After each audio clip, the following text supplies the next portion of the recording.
Welcome to the Everyday Bow Hunter. I'm your host, Mike Manley, retired Green Beret turned bow hunter, joined by my brother Dan Zemer, who's mastered the art of hunting from the ground. We're here to share tips, stories, and talk gear, all from our unique points of view. Whether you're just starting out or you're a seasoned bow hunter, I think you're going to like it. So let's go.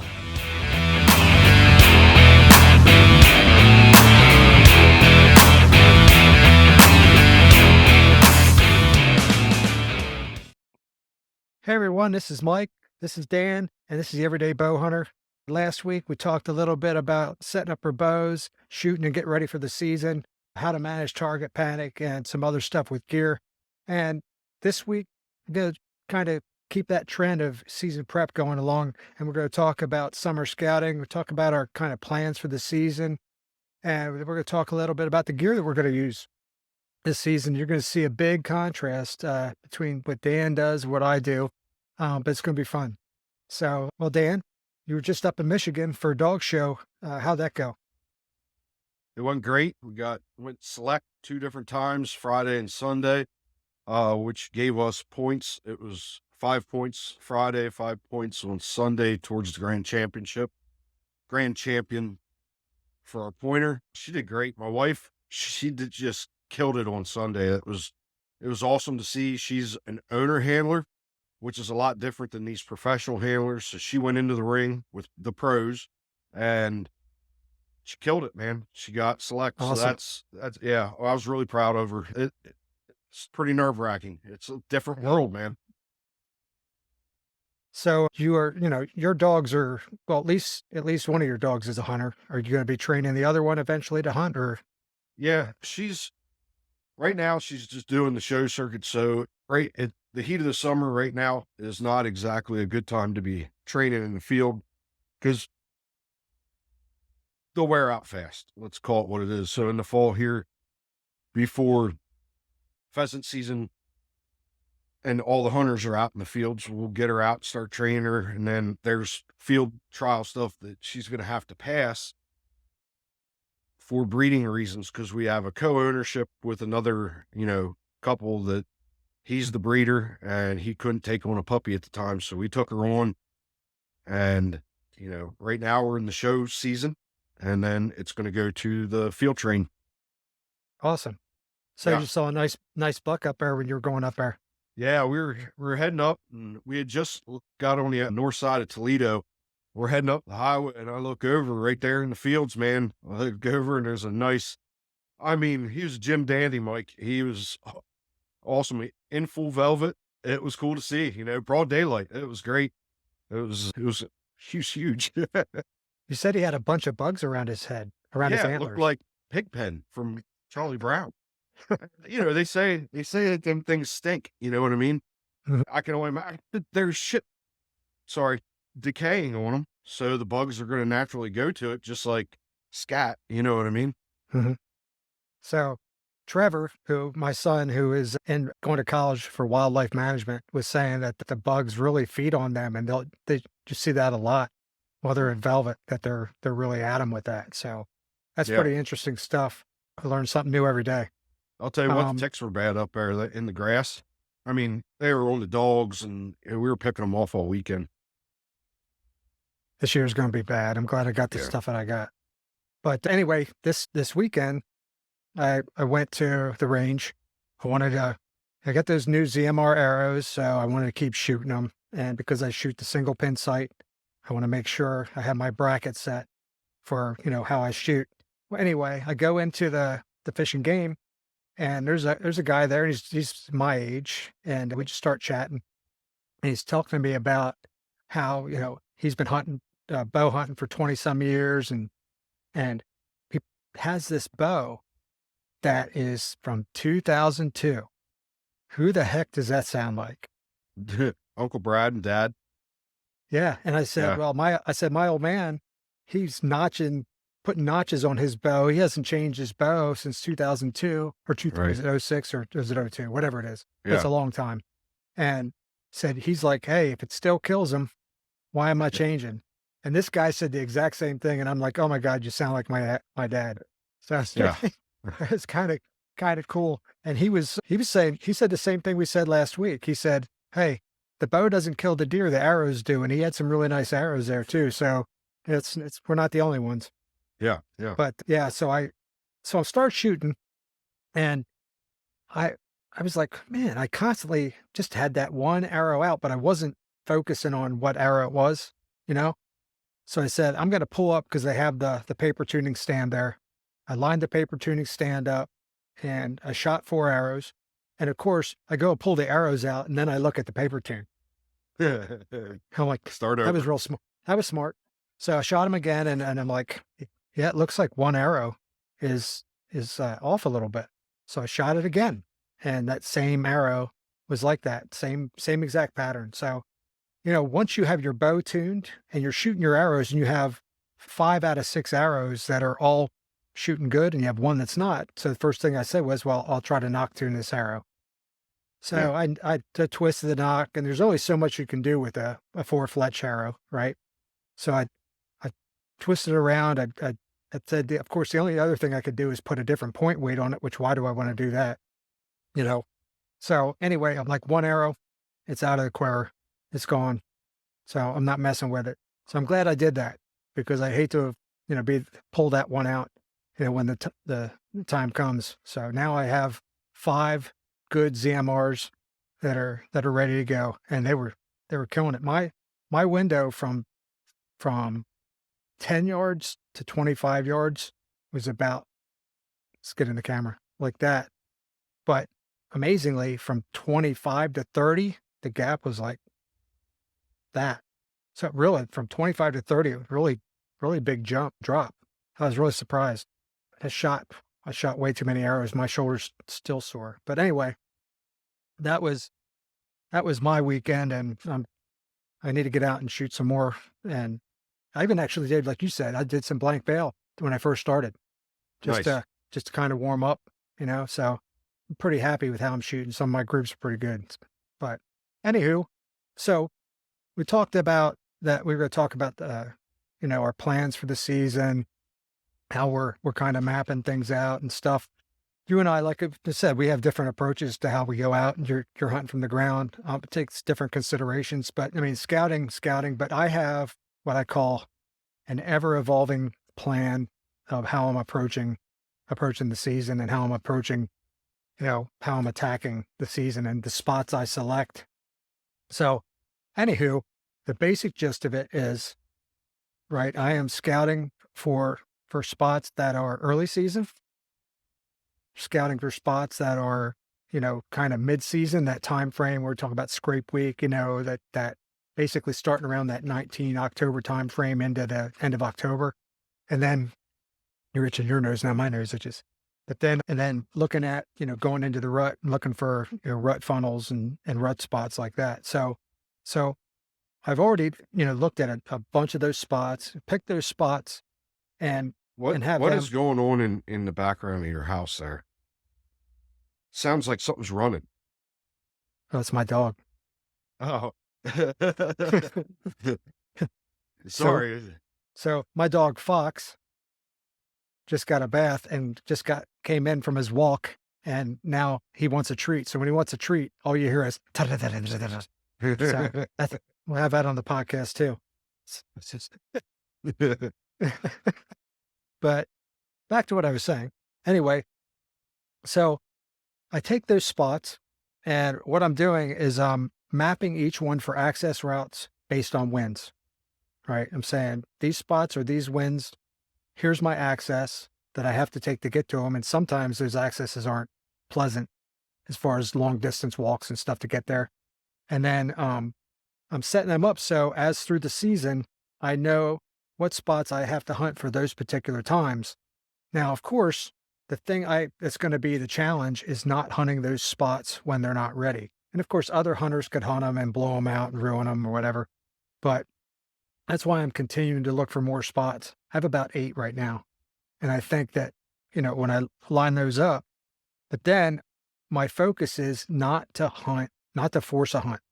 Say the weather's not right, the winds are bad, and that's where I'm going to move into that, that scout to hunt, still hunting slash, scouting, active scouting mode where I'm going to push into the wind and I'm going to actively scout in areas that I want to scout, but haven't had an opportunity to, and suspect that there's maybe some, you know, some bedding areas, depend on the time of the season, but being able to flex each and every week based on the time of year, the kind of spot you're looking for.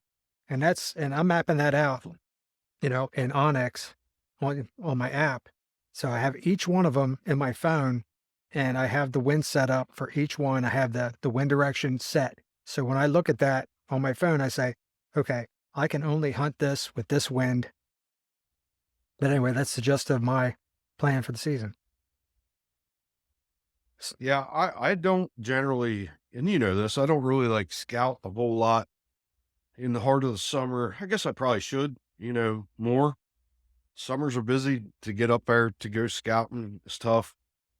Everything changes so much closer to archery season, So, I mean, it's kind of a two-sided thing there because if you start scouting too late, you're kind of disrupting things. But at the same time, you're getting better knowledge of the current situation because their feed patterns change, closer to archery season. And then they change again going into rut. But like for me, I guess I'm negligent, man. I don't put in as much time in the heart of the summer as I should. I'll get Yeah, up, there's a lot of two people that times to go check some stuff out. there's a lot of people that they know their area pretty well. We've hunted in that area for how many years, right? Since we've been in our Yeah. camp, our family's camp's been there since the 70s. We know that area, those mountains very well. And it's kind of funny. I was thinking about this the other day.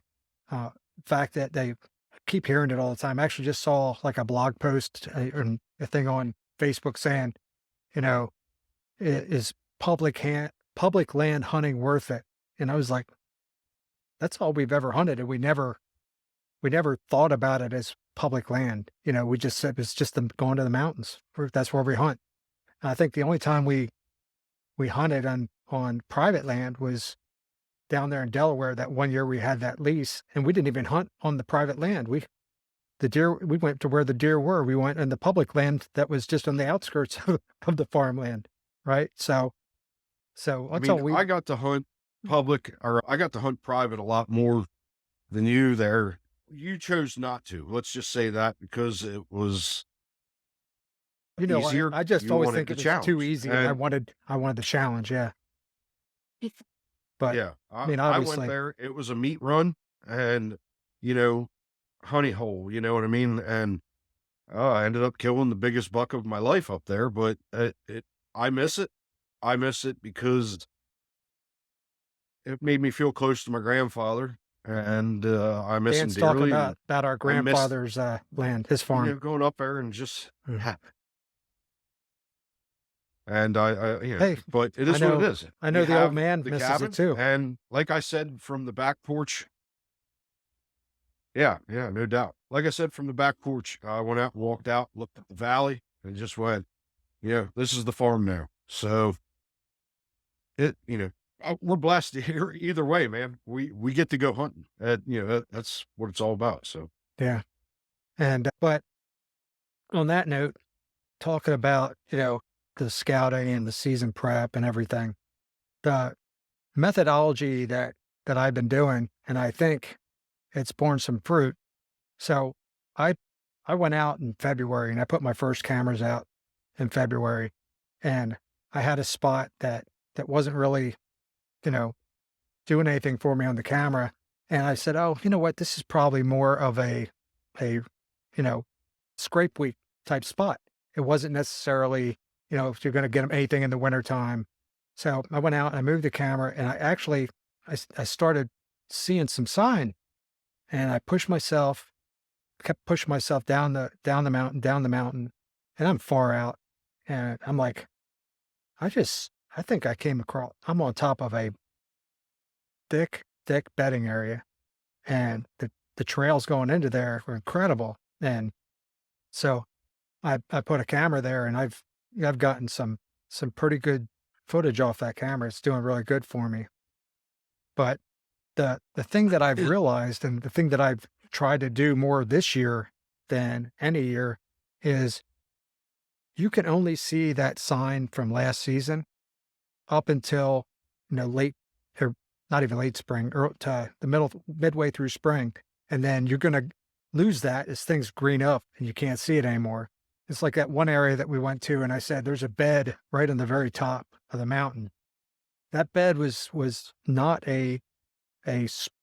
fall, not, I'm sorry, not a fall, not a winter, summer bed. That is a during the season bed, because it was fresh when I first saw it. And that was in that, February timeframe, February, March timeframe. So it's telling me that's that bed. So you're talking about summer and stuff.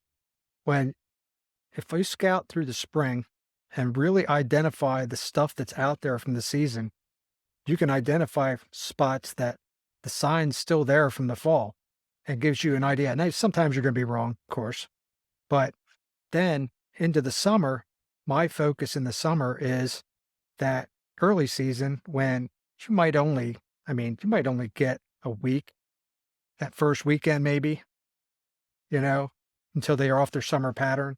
And they might even be off their summer pattern the week before archery starts. So archery starts the first weekend of October every year for here in Pennsylvania. So, what I try to do is, I'm looking at where can I find, a community scrape? Where can I find old rub lines? Where can I find scrape lines? And I found a community scrape down there where a huge one down near where my one camera got destroyed by the bear this year. Yeah. Uh, Amongst what, 3 now that I've had destroyed by bears.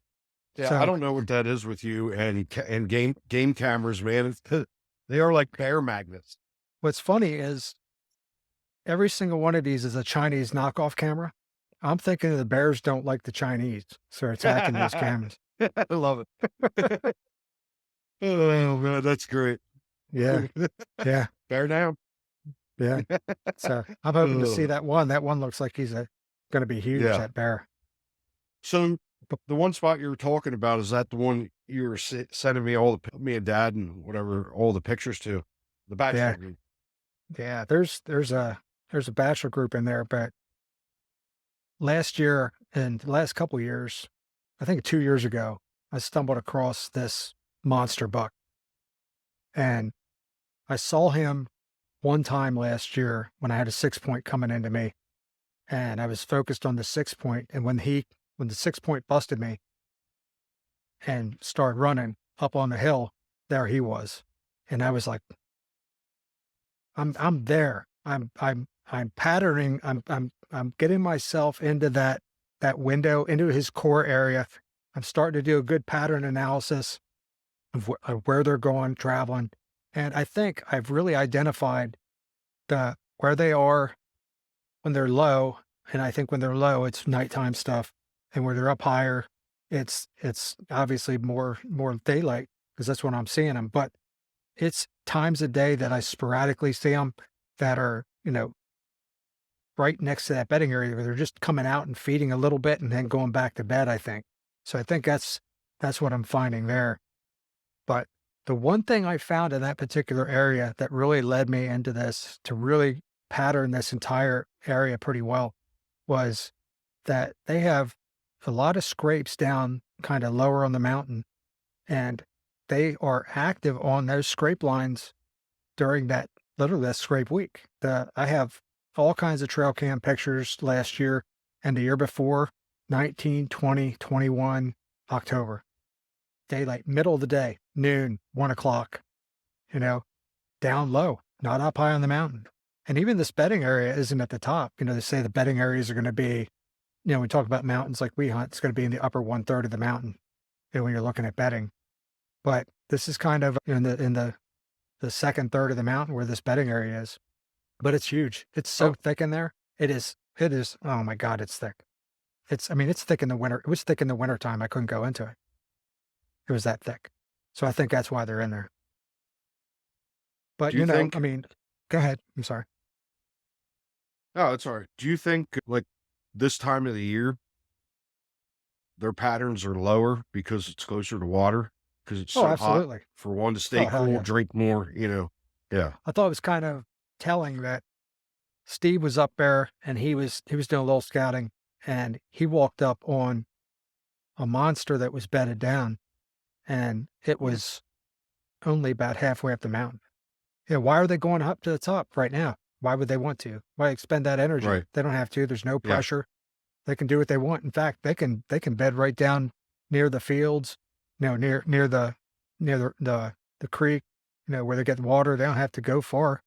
Um, so there's a couple areas like that that I found that they're really not, they're staying low Yeah. for the most part during the summer.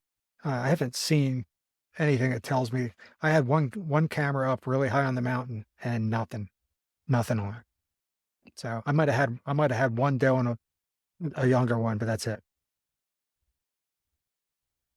Well, So the camera that you have all the buck on, what elevation is that again?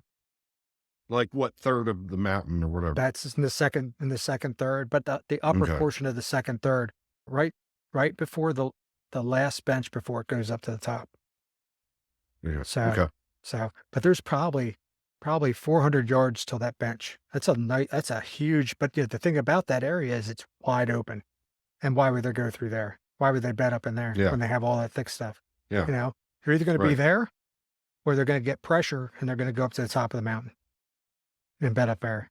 I mean, we Right. scouted up there last year at the top and there was beds everywhere. So I suspect that, as the season progresses that they're bedding super high and rocky that is. No, we're not going up there. And if you Yeah. did, I they'd be mean, gone. well, it that's like a whole hunting pressure game too.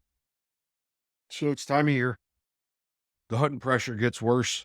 It's going to push them up, and a lot of people don't want to hunt up. So you got to go up. That's putting the Yeah. time, putting the work in to get up there. Well, But you're a pretty big trail cam guy. I don't use I know. they piss me off because you know you go, you retrieve them, you see all these animals, and then next thing you know, you think you're doing the right thing, scout wise. You go, you pull your card, see all these deer and blah blah blah, and then come hunting season, they're not there, and that makes me mad. So I don't use them. This is Uh, my I agree with you. I agree with you. But my methodology is this eh, is I'm not I want to inventory what's there. So if there's just a bunch of young bucks running around and that's all I see, and I'm not seeing anything worth my while, then I'm gonna hunt somewhere else.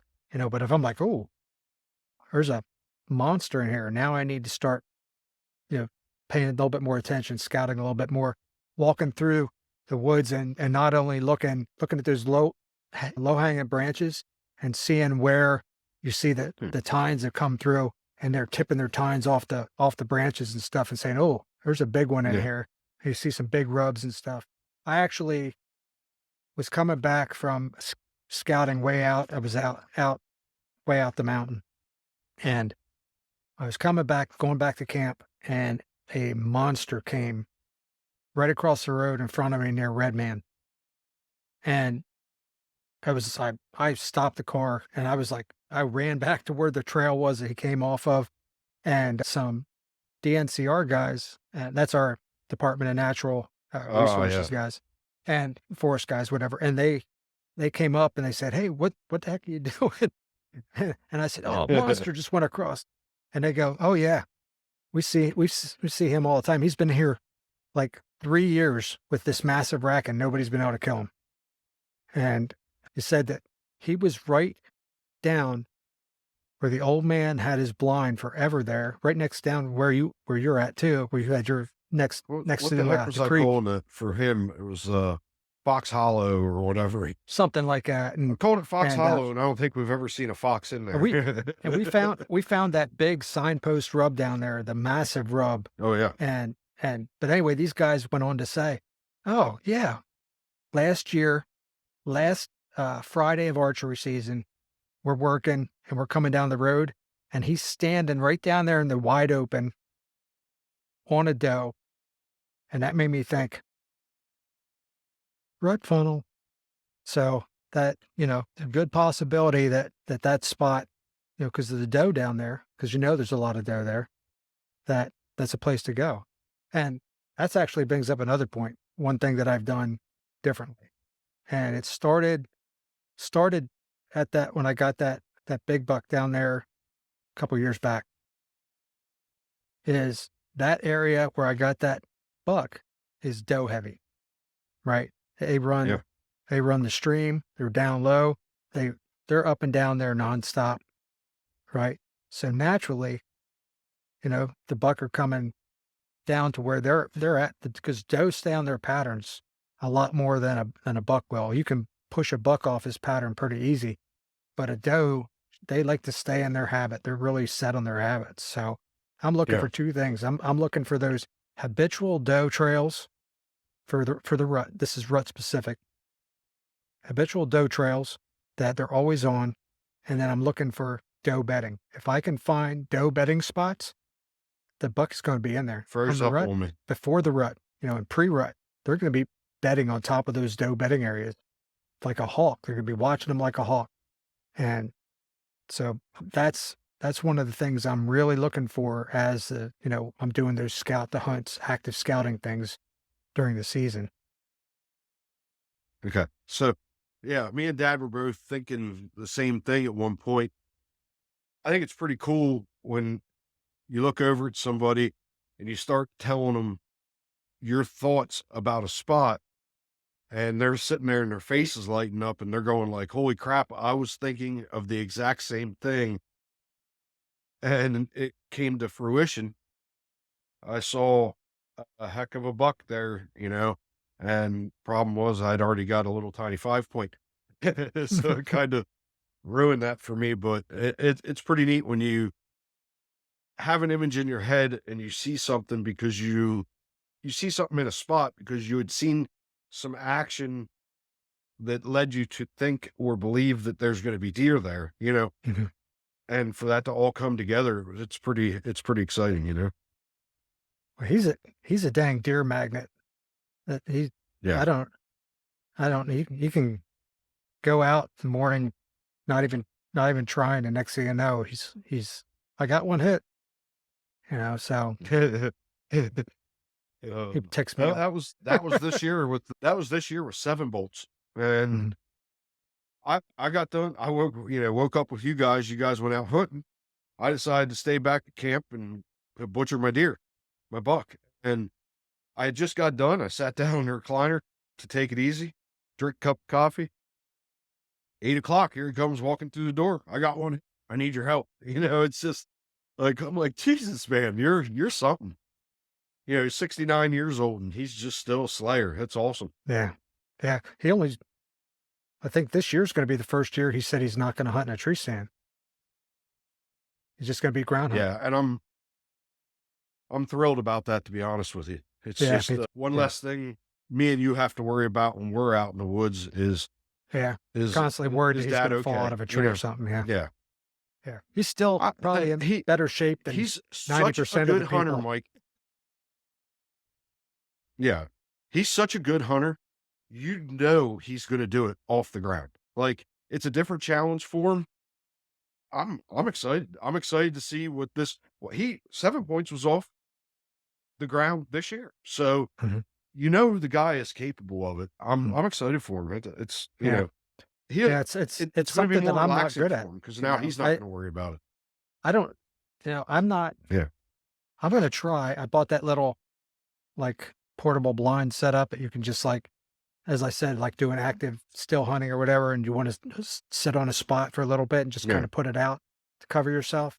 I got that, but I don't have any expectation of doing well with it because it's just not something I'm comfortable with yet. I'd like to do it. I really want to kill a buck off the ground, but, it's one of those things about being comfortable and you just can't see very well.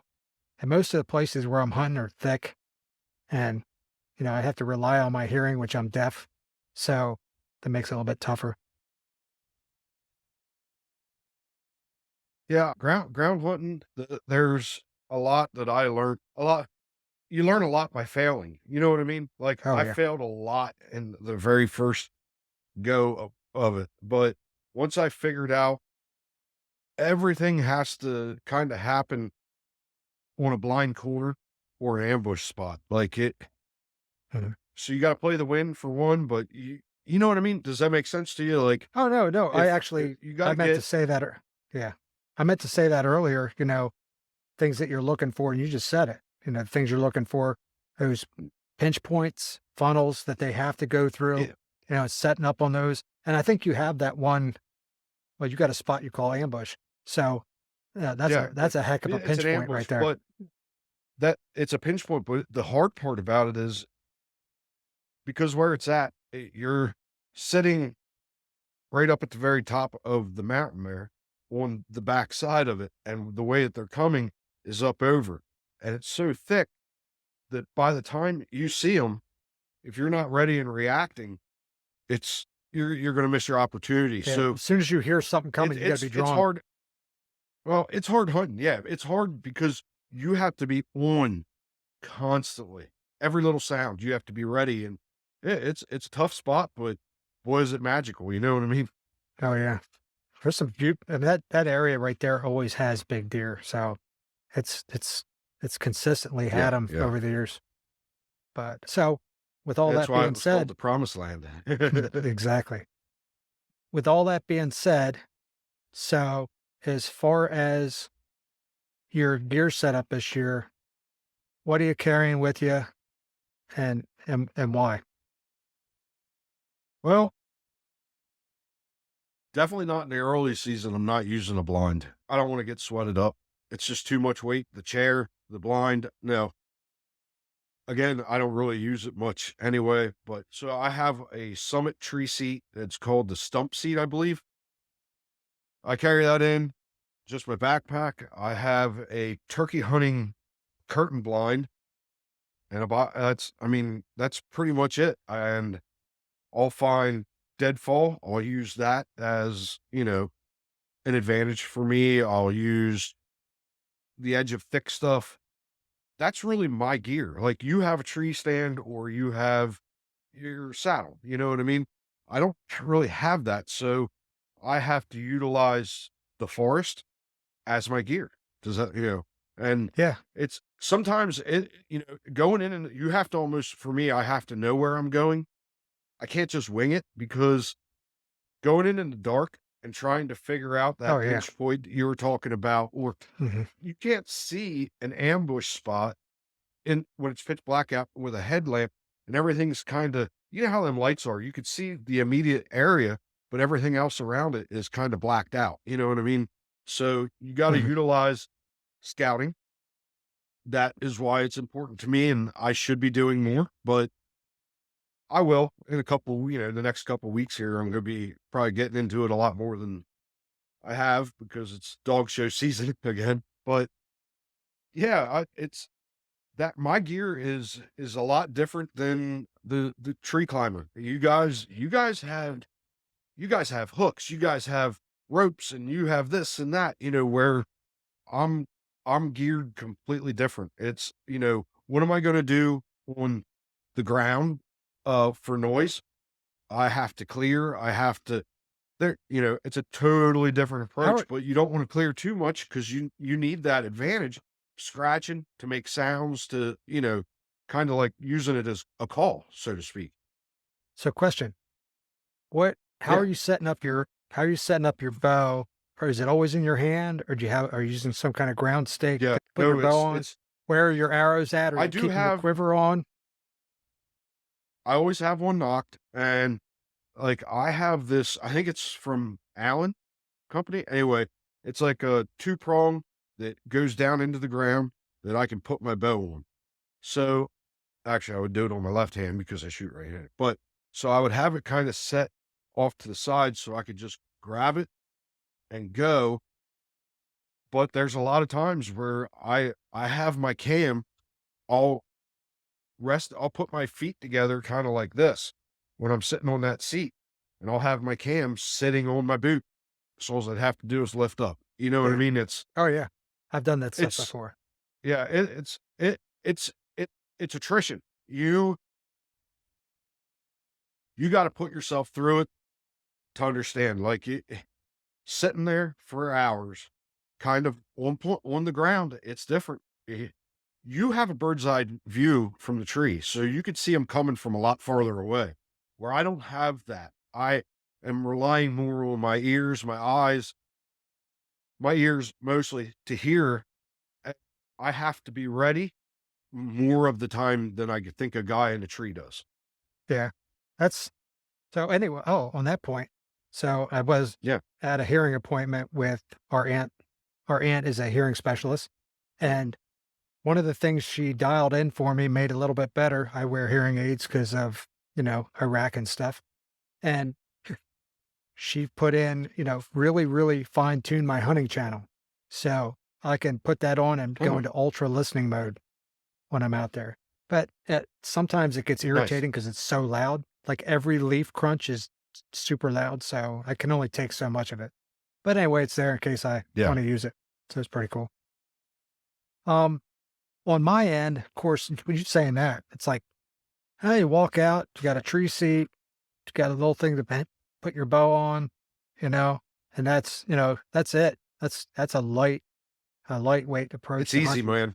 It's Oh yeah, easy. I'm not gonna lie. that's I'm spoiled. there's something to be said for that. There's something to be said for that. Did you look at any like ghillie suits or anything like that, or are you just happy with the camo you Yeah, got? I have no, I do want to buy a ghillie suit. The only problem for me, I don't know. I'm weird, I guess. I just the more crap on me, I everything that I do, I get snagged. I don't like fishing in a creek because of getting snagged. So a ghillie suit would be like that for me. My rangefinder would get snagged on it. My binoculars, my string, my release would constantly because it's stuff like that, things that agitate me. I don't want. And again, you don't really need a ghillie suit if you're putting yourself in them good ambush Oh spots. yeah, But yeah. there are more I mean, open spots that I could definitely utilize a ghillie suit.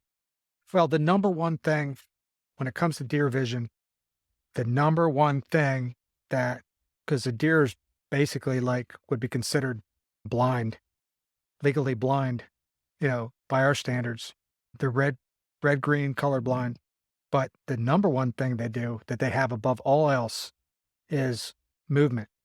So they can Yeah. detect movement so much better than us. And so that little movement when you're sitting there and you go like this and Yeah. scratch your face or whatever, they're like, bam, next thing I've done it. I've been in the tree. I told you what was that one thing I said? I was up in the tree. I was sitting there and it was cold and stuff. And it was like in November and I go and I pull my sleeve back to look at my watch to see what time it was, and boom, deer's gone. Deer was below me, and I didn't even know it because 'cause I'm so deaf. Yeah. And I'm like, "All right, Mike, screw that up." And then you're like, "Why you have to look at your time? Who cares what time it is? Well, it was it It's gonna it get was dark. getting It's close to gonna dark." evening. Yeah. And that's it. I gave you "It's so much crap for it's that. gonna I get was like, dark. Why are you looking dude, at your watch?" seriously. And you would just look at me and be like, you're like, oh, shut up. And I'm like, "I wanted to know what what is time it wrong with was. you? I'm like, I who wanted to cares know what how time it much is? time It's I going to had." get dark eventually. Yeah, yeah, I screwed up. Ugh. That's on me. Yeah. That's on me. Whatever. But I get it. But The yeah, curiosity of what time it is. You know what I mean? yeah. But on my end, like I said, it makes it sound like I'm carrying too much. This year, I'm wearing the Cruiser XC saddle.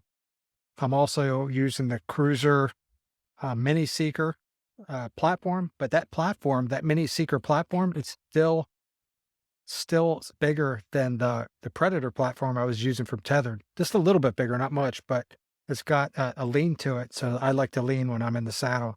So it's going to give me a chance to be a little bit more comfortable up there. I'm still using my Tethered Skeletor sticks. I love them. I don't know if I can replace them. I could try something else, I guess, eventually. I have the Novix climbing sticks with my Novix hang-on stand, and I I don't like them that much. The Skeletors I love. They are great sticks. The I can really be mobile with them.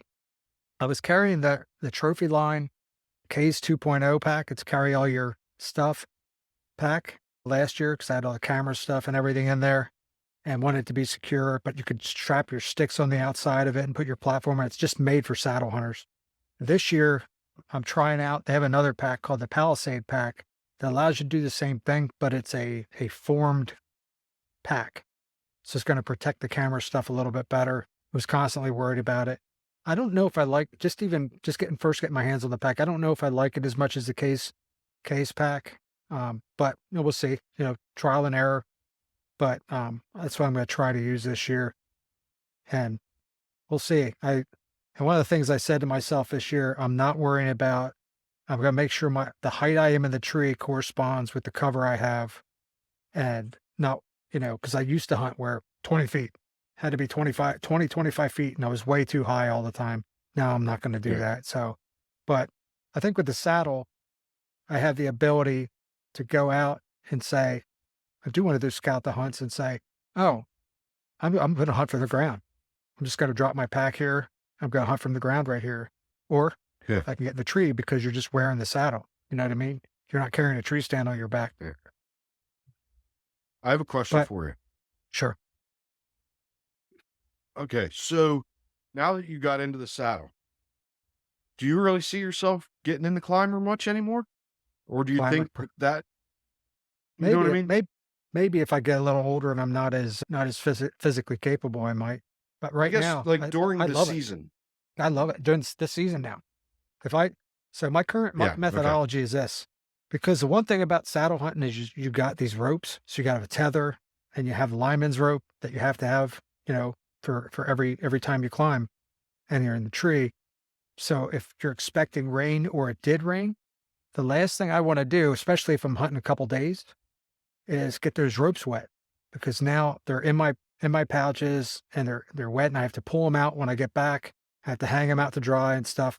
So my methodology is that when it's raining or possibly going to rain, I'm going to take my Novix Hilo that I got, and I'm going to take that out instead, and hunt off do the mobile stand thing, and keep my ropes dry.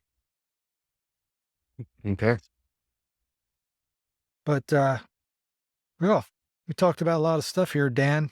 Yeah, I think it's time to talk about wrapping this thing up. Yeah. So me and Mike would like to thank everybody for listening. And for the listeners, please subscribe. If you want to leave a review, please do so. You can follow us on YouTube. And we really appreciate all the listeners, man. Thank you so much and have a good night.